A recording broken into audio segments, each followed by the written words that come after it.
Hoje a Ana Freitas traz para a gente detalhes de uma pesquisa que vê o mercado, o consumo ligado à sustentabilidade. O pessoal está preocupado, Ana? Conta para a gente. Bom dia. Bom dia, Barão. Bom dia, Roberta, Bom aos ouvintes dia. do Band News Station. Teoricamente, sim, estamos consumidores preocupados com essas questões de sustentabilidade, responsabilidade social, governança, né? Controle ali interno das empresas, as tais das questões ESG. Mas e na prática, né? É isso que essa pesquisa sobre a qual eu vou falar hoje mostra como é que isso acontece na prática, pelo menos de acordo com essa pesquisa feita pela Mosaic Lab, que é uma empresa de pesquisas da Gouveia Ecosystem, e pelo Instituto para o Desenvolvimento do Varejo, IDV. A íntegra dessa pesquisa vai ser divulgada na semana que vem, durante o Latam Retail Show, que é o maior evento B2B de varejo e consumo na América Latina. Começa terça e vai até quinta que vem. Mas já trouxeram aí, enfim, alguns insights dessa pesquisa, né, sobre o que o consumidor pensa. No ranking geral dessa pesquisa aí, considerando, quer dizer, todo mundo que foi entrevistado, o tema mais importante quando se fala em ESG são as questões voltadas à sustentabilidade, desmatamento, combate ao desmatamento, né, claro, melhor dizendo, incentivos ao reflorestamento, por exemplo. Mais da metade dos entrevistados declarou que estaria disposto, as pessoas estariam dispostas a pagar mais entre 5% e 20% mais até no valor de produtos que tem, ou serviços, né, que tem aí alguma manifestação, algum caráter de ação efetiva de ESG, especialmente de sustentabilidade. Mas essa pesquisa mostra um dado curioso, que é a diferença entre as classes sociais.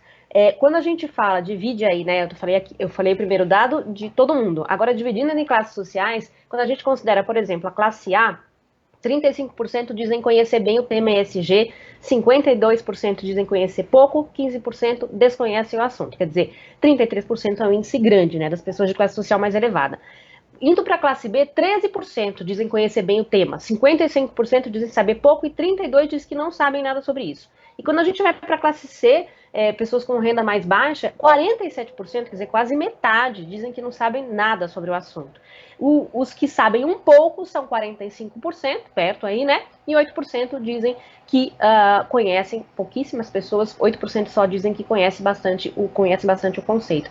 Quer dizer, no caso da classe C, no caso das classes mais baixas, as pessoas até dizem que se importam com responsabilidade social, com questão de trabalho escravo, por exemplo, né, que foi muito pauta de empresas de moda ultimamente, nos últimos anos, né, vieram à tona pelo menos escândalos nesse sentido, pagamento de salário justo, eles valorizam empresas que mostram que estão valorizando seus funcionários, incluindo também pessoas colaboradores nessa questão de diversidade toda, mas na prática pouca gente ainda sabe de fato o que são essas ações ESG. O que leva a gente a concluir o básico, né, gente? Uma coisa é o discurso, outra coisa é a intenção e outra coisa é a prática. Muita gente também não está ligada nessas questões porque não tem dinheiro para acessar produtos que têm algum benefício aí ligado às ações ESG, e isso é especialmente quando a gente fala das classes de renda mais baixa. Por isso que a gente vê essa diferença nos números, né, Ayana, entre as classes A, B e C, até de entender o que é ESG, práticas mais sustentáveis. E aí também tem um número, né, que chama muita atenção, né? A maior parte dos entrevistados, 85%, dizendo que sim, tá, me interesso por sustentabilidade, mas no dia a dia não realizo atitudes de consumo que acabem contribuindo positivamente para o planeta. A ação está bem distante. Exato. Sabe que a gente, durante o Latam Retail Show, a Mercado e Consumo vai lançar uma revista impressa, analógica, e a gente tem nessa revista uma entrevista com a Kate Anketell. A Kate Anketell é uma grande futurista do varejo, digamos assim, né? Ela é britânica, é de uma consultoria chamada GDR, ela é fundadora e CEO dessa consultoria. E na revista ela deu uma entrevista pra gente muito bacana, e eu vou detalhar isso aqui na semana que vem, um pouco mais da entrevista dela, que ela fala muito sobre essa geração mais jovem, né? Ela fala que os jovens estão muito ligados no tema, mas ainda assim a gente vê justamente esses jovens comprando produto de qualidade duvidosa, especialmente quando a gente fala de moda, né? Não ligando muito para essa questão, quer dizer, ligam na teoria, mas na prática, se tem um produto baratinho, uma blusa baratinha que vem da China, que vem importada por um preço camarada, eles acabam indo para esse lado.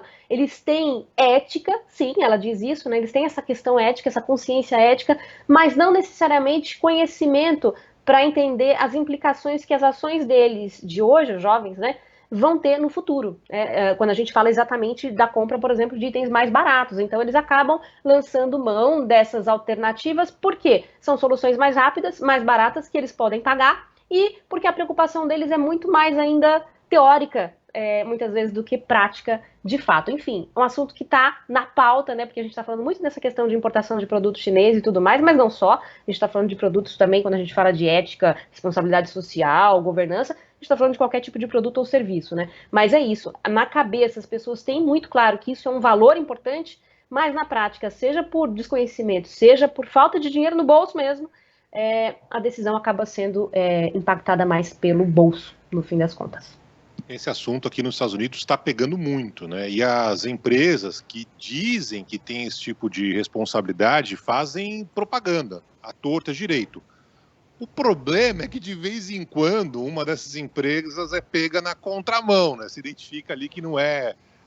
A gente estava falando do discurso, né, do consumidor, tem também esse discurso das empresas que muitas vezes não são tão bonitinhas, assim, tão perfeitas como dizem. E aí imagino que a credibilidade vá para o espaço, né, Ayana? Seja aqui ou seja aí. Exato.